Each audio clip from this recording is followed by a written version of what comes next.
Hola, estudiantes. It's Mrs. Santiago here, and today we are going to take the notes on Florida, Florida Notes and Pictures. So I'm in your OneNote, Chapter 8. We're on the Florida Notes page. I'm going to eliminate the table of contents and make the notes big. So let's start right at the beginning. So Florida was named for, what do you think it was named for? Okay, well, I'm going to try to get the blue pen. Hold on. Okay, so Florida was named for the flowers and the season. So what do I mean? Okay, so it was named for flowers. Ooh, large. Okay, it was named for the flowers that Juan Ponce de Leon saw, and for the season of Easter, because Easter in Spanish is called La Pascua Florida. So in Spanish, right, flores are flowers. Right? Flores. I'll draw you a flore. Flores. Las flores. Okay, muy bien. Okay, to the right. Let's take a look. There's the map of Florida, just to remind you, right? Southern state, peninsula, water on both sides. We have the Gulf of Mexico on the west and the Atlantic Ocean on the right. And then down below, right, if you kept going straight, we're going to learn there's Cuba, Puerto Rico, Dominican Republic, Haiti, down to the south. So the first thing I want to point out is let's look. The Florida flag today. So this is the Florida flag today, the first one, the larger one. And the smaller one is the House of Burgundy flag from the early 1500s, which would have been the Spanish flag that flew in Florida. So right away, we can see the connection, how they kept that cross. Okay, so let's look across on the side. So inhabitants of Florida before the explorers. Well, there were various different natives that lived in Florida at that time, but the one that we're going to mention is the Seminoles. Seminoles. And you might even know in English, Seminoles. Okay, there is a sports team named after them, but the inhabitants before the explorers arrived, Seminoles. So Florida was part of the Columbian exchange or triangular trade, right? So Florida was one of the stops, and they would pick up, right? You can read it. It says sugar, tobacco, and cotton went to Europe. Textiles, rum, and manufactured goods to Africa, and then slaves to the Americas, right, including the islands and then Florida. They worked the plantations. Okay, so then we're going to fast forward to Ponce de Leon. Um, Ponce de Leon was Florida's first Spanish explorer. So in 1513, he went from Puerto Rico to Florida looking for, well, he was actually looking for two things. He was always looking for gold and riches, and it is rumored, right, that he was looking for the fountain of youth. Well, Ponce de Leon was also the governor of Puerto Rico, and at the time, the governorship was promised to Columbus's brother. So Juan Ponce de Leon, that's why he left Florida and went out in search of this other area. He was looking for Bimini and the Fountain of Youth, but there Florida was. Juan Ponce de Leon is actually buried in Puerto Rico in the cathedral in Old San Juan. All right, let's go to the next line. So Hernandez de Soto came in 1539, and with him, he brought two important things to Florida, right? If you can look at my icons, he brought caballos, and cerdos, right? So horses and pigs, oink, oink. Okay, and you can see there's De Soto's route, right? Where you can see that he came up the western side of Florida. Then we get into the important part. 1579, Pedro Menendez, he establishes the first colony at St. Augustine. So in St. Augustine, you're going to see a lot with 1565, which is when Menendez first came, but the colony was really like 1579. St. Augustine is super important, and we're going to talk more about that. But he brought with him these things, right, which are super important to Florida today, citrus trees. So he brought citrus trees. What do we mean by citrus trees? What is a citrus fruit? Well, what is Florida famous for? Oranges and grapefruits and lemons. Putting lemons here so that I have room for grapefruits. Not grape, not grape, grape fruits. Which one is your favorite? I drink a lot of lemon water, so I'll have to go with lemon. Okay, good. Now let's go forward a little bit. Florida as a cattle state, yes, it is actually, I believe, like number 11. I'd have to look it up again, but I think it's number 11 or 13. Number 11 or 13. I can't remember which one now. Again, I'm going to put number 13, cattle state. This brought the Cracker Cowboys. They were named for the crack noise that their whip made. Okay, you can see in the picture of the Cracker Cowboys that he has a super long whip, Cracker Cowboys.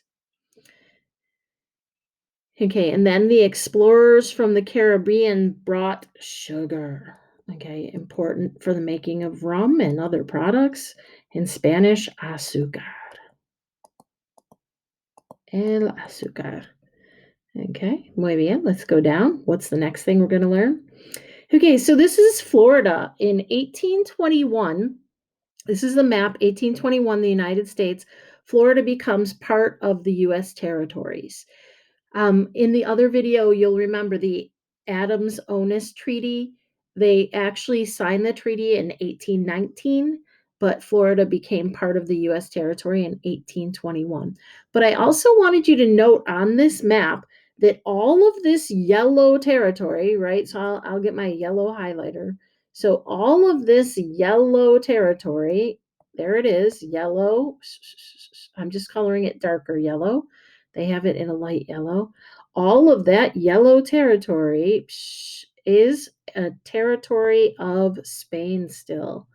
Okay, so in 1821, Spain still has much of the southwestern part of what becomes the United States. They still have Cuba and the area of Mexico. Okay. Mission churches set up by Spain. Yes, it is true. Spain was looking for a route for spices when Columbus sailed. But part of the reason that they gained the money was because they wanted to make Christians. Catholic religion was important to Spain. So you can see all of the different mission churches set up by Spain for two reasons, right? Okay.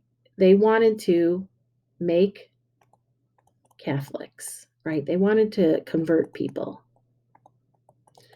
And they used the missions to help people read and write.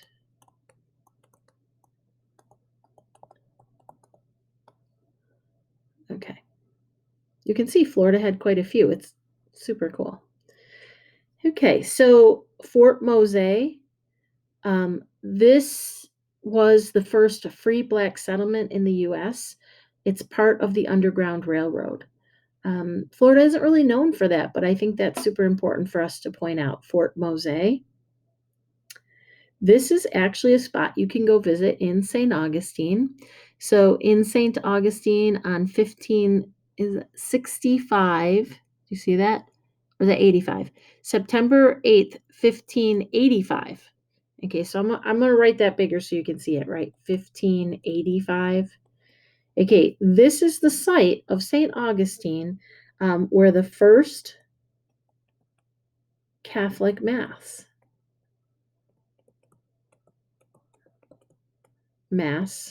was celebrated in St. Augustine, right on the beach, right on the edge of the water. You can still see it there today. Super tall cross there. 1585. Okay, here we go. St. Augustine. City of St. Augustine, originally established in 1565. Okay, 1565. So what is St. Augustine? Yes, it is the oldest European settlement in the United States. It's the first colony in the New World. What are some of the highlights? Okay, so St. Augustine includes the Fountain of Youth Park. I drank from it. You should know that because when you see me, you're like, whoa, she's so young. Fountain of Youth, right? We have the Fort San Marcos here in the middle. Okay, and then this is St. George Street, which is right down the center of the old part.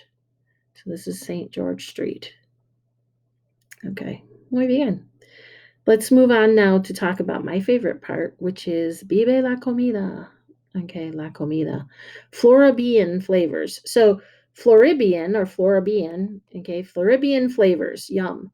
Okay, this is the mix of Florida and Caribbean, right? Caribbean. Is it 2 R's or 1? I always have this situation. I'm going to put 2. Caribbean. Maybe it can be either. Or is it 2 B's? All right, I'm going to do this. But know that I'm not sure. Okay, Caribbean. Okay, so why is that true? Look at the map next to it, right? So Florida has the influence of here is Cuba, here is the Dominican Republic, and Puerto Rico, and the Bahamas, okay, and Jamaica. They're all influencing this peninsula because they can get there by boats. What are some highlights of the food? Okay, so fresh seafood and fresh fruit salsas. There's a lot of salsas used. Okay, you can see salsa there on top of the chicken. Rice and beans and the influence of Hispanics or Latino. So I'm going to say Latino influence. Okay, Hispanic. And I'm saying that because rice and beans is not just Cuban, it's also Puerto Rican. But this is the famous sandwich called the Cuban sandwich. Okay, the Cuban sandwich. Ham, pork, cheese, pickles, and mustard squished in this. It's a special bread. Delicious. All right, let's go down to celebrations. So this is Founders Day in St. Augustine. April 2nd, they have Founders Day. In Miami, they have Carnival. Celebrate a pretty large Carnival. Hispanic Heritage Month is September 15th to October 15th every year. And that's kind of important as well. Okay. Then I just threw in Key West. This is the southernmost point in the U.S. So this is Key West, 90 miles to Cuba. From that buoy spot that's famous right there, 90 miles to Cuba. I'm going to talk more about that below. So the artists of Florida, famous musicians of Hispanic heritage from Florida. Well, Gloria Estefan, super famous. You can see I picked her album that's called Mi Tierra, My Land, and it's like an ode to Cuba. And then I'm sure you recognize this guy, right? Pitbull. So Pitbull is also from Florida. And Flo Rida put his name together, Florida. He's from Florida. So I put this picture in here. So the percentage of population, this is 2006 of Hispanics or Latinos, just because I wanted you to take a look. I mean, yes, of course, remember all of this from the map we saw, all of this area, I'm going to switch to just put in a highlighter here. Okay, so all of this, do you see where I'm highlighting and it's getting super dark? Remember, all of this was Spain, and so was this. I just wanted you to know that's where the highest Hispanic populations are, and I'm sure it's got to do with history. Okay, these people were here before the English speakers. It makes sense that the population of Hispanics and Latinos is very large. Okay, let's go down to the last page. The last page is kind of dedicated to Little Havana. So Little Havana is a section within Miami. Okay, so it's in Miami. Little Havana, it is part of Miami, the section in Miami. Now, please note, Miami is not the capital, and I didn't really put that on here, but Miami is not the capital. The capital of Florida is Tallahassee. 2 S's, 2 E's, 2 L's. Okay, that is the capital of Florida, Tallahassee. Okay, but Miami is thought of as being the biggest city. That's what we think of when we think of Florida. So Cuba is close to Florida. It's 90 miles from Key West and about 200 miles to Miami. Okay. So when the Cubans fled the communist rule in Cuba, they fled to Miami and they stayed there because that is where the climate was similar and it wasn't that far to go. So this is a map of Little Havana. And you can see this is the streets that it encompasses. So you've got West Flagler Street, which we recognize Flagler from St. Augustine's videos, the Miami River, Southwest 8th Street. We're going to talk about Calle Ocho, and then Coral Way. And then you've got the Cuban Memorial Boulevard that runs through, and then all the way up to Southwest 42nd. So it's a nice square. And then it shows all of the places on the map. So here it says Little Havana is a neighborhood in central Miami where the Cubans created the feel of their life back in Cuba. So they wanted a little bit of what they had, but they also wanted to show how you can move forward. So this is just a pretty cool mural on Calle Ocho. So Calle Ocho is the main Cuban street. The main street in Havana, what do they have? You can see that they have, I'm going to write it here, Calle Ocho. But what do they have? I actually write it out, Calle Ocho, 8th Street. You can see that they have you can see one here, and there's one right here across the way. Let me switch to red so you can see it. Right here, you can see this one right here. Okay, so they are known because they have giant roosters. Giant roosters, Calle Ocho. So some of the highlights of Little Havana, Guayabera shirts, and in the video of Calle Ocho, you'll see the Guayabera shirt. When you turn it backwards, like flip it over to the back and turn it sideways, you'll see it's got the three stripes of the Cuban flag. Cuban cigars, Cuban food is important. So Cuban food, including, right, we talked about this, rice, beans, and then the Cuban sandwich. So I'm going to write Cuban sand. I can't get it all in. Sandwich. Okay. And dominoes. There is a whole park that is dedicated to dominoes. So it's Domino Park. And you can see Cubans playing dominoes. You can see they have tables set up. There's a pavilion and they play. All right, so that is the information from Florida. I know there's a lot to take in. We thought, ooh, Florida, why are we including this in our study of Spanish? Now you can see there's a lot that connects Florida to the United States and back to this heritage of the Spanish. Okay, gracias.